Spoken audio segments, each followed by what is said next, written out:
Well, I don't know, I can't say that. I can't go that far, because we really haven't gotten that far in determining it. Mr. President, a CBS New York Times poll this morning puts your approval rating at about 61%, but suggests there's more substance or style than substance. What do you think about that evaluation? You know my view on I think polls. that you and Governor Sununu have been briefed by a Teeter poll that's been taken. Does that contain the same sort of information? No, the Teeter poll, and I'm not sure it's just because the committee paid for it, is much stronger. Higher rating. Higher rating. Mr. President. Higher. I don't want this to be considered a vicious assault on CBS. They're entitled to their polling figures, but the others were. But look, these things, you know me on polls, John. You've heard me on this subject before, and I haven't changed my view. It's not a question of polls, but a question of what's going on. Are you achieving what you're trying to do? And we're making some progress here. Very pleased that the Senate did what it did on the savings and loan bill. Pleased that we got a budget agreement that many cynics thought we could never achieve at all, no matter how, of what scope whatsoever.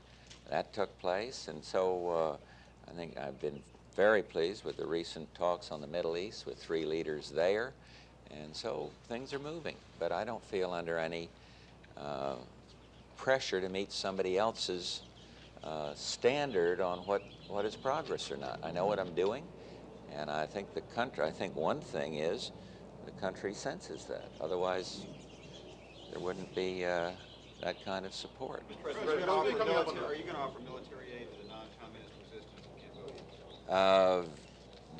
No discussion of that yet.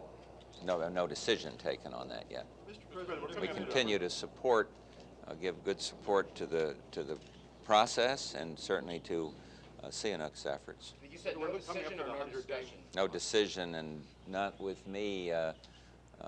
Can't recall, but I'm not anywhere close to making a decision of that nature. We're coming up to the 100-day mark on your presidency, which, if you look over the past 50 years, every other president, or almost every other president, has come into office in terms of crisis, and crisis has been kind of the stage on which we watch presidents perform. How would you assess your first 100 days so far? About the same as Martin Van Buren's. Could you elaborate on that? Martin came in. He was not radically trying to change things, but then that's about where the parallel ends, because I don't know what he did in his first 100 days. But no, look, we got an agenda, and I've clicked off things that I think demonstrate progress. And I left out the whole question of an ethics package that I think is a very good one. We've had many visitors from foreign lands. We've moved forward on, I want to add now to what I was saying, move forward on third world debt in a positive way. So I think that we're moving reasonably well. And I don't even think in terms of 100 days, because we aren't radically shifting things. This is the Martin Van Buren analogy. We didn't come in here throwing the rascals out to try to do something, correct all the ills of the world in 100 days.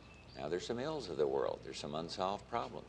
And I am methodically, I think pragmatically moving forward on these. So I really don't measure it in terms of 100 days. Well, I guess we're the ones who measure it. You are. You are. For foreign policy has been kind of held back. You've had visitors, but do you expect the pace of your foreign policy to pick up after this? I'm not sure I understand the question. Well, pace of it? Well, No, I question don't. If you expect Pace is going pretty, the pace of it is pretty intense. Numbers of visitors, amount of time I spend on foreign policy, initiatives taken by the Secretary of State, attention given to this in the White House every single day. So I think we've got prudent foreign policy. We've set into forward motion certain reviews that are moving towards completion, and so I don't feel a need for some precipitous and dramatic initiative in order to solve this, solve the consciences of those who are saying you got to do something in 100 days. Let me go back. Reviews won't trigger something then. could, they might, but I think Gorbachev from the Soviet East-West relations understands what we're about. I frankly thought that what we said in Poland the other day was new and a strong initiative. But that takes time to sort out these things. But I didn't do it because I wanted to get under the 100-day wire. Now the question is, we've spelled out what we want to do. Now I got to move our bureaucracy to see that we do it. And you know, it's the kind of concept on the Middle East. Spent a lot of time on the Middle East. And I think King Hussein was right when he said yesterday that the time is ripe for some kind of action. But now we've got to assess, after he leaves here, where we go, on what next step we take. We've got something out there on elections that offers some promise. We haven't backed away from historic positions on conference or whatever. And so we move. We take whatever the next step is. I wish I could give you a more dramatic answer to the Lebanon, because this is one that really does hurt. And I'm very, very concerned about it. And here, all I can say to you is that we have encouraged the Secretary General to go forward to try this mission of peace. There's some stumbling blocks to that, I'm told. We will renew our call for removal of all foreign troops and for a ceasefire. But here is one where I wish I had that there was some dramatic plan in which the players in the area could agree to, and it's not there.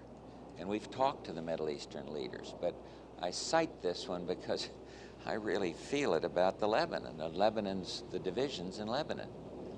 We've talked to the Brits about it. We've talked to the French about it. I had Mitterrand the other day, and people at the UN are trying to figure, but there is not a dramatic plan that can bring peace to Lebanon right now. Is that a problem that defies solution?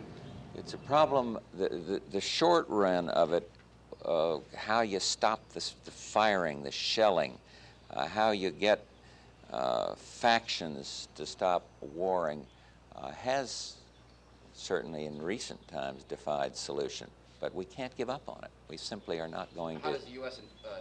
manage to provide any kind of influence in the situation? Well, that's the problem. We don't have great influence in Lebanon with the factions that are fighting. We do have good influence with many of the countries out there. In fact, I think our standing with the moderate Arab countries is as good today as any time in recent history.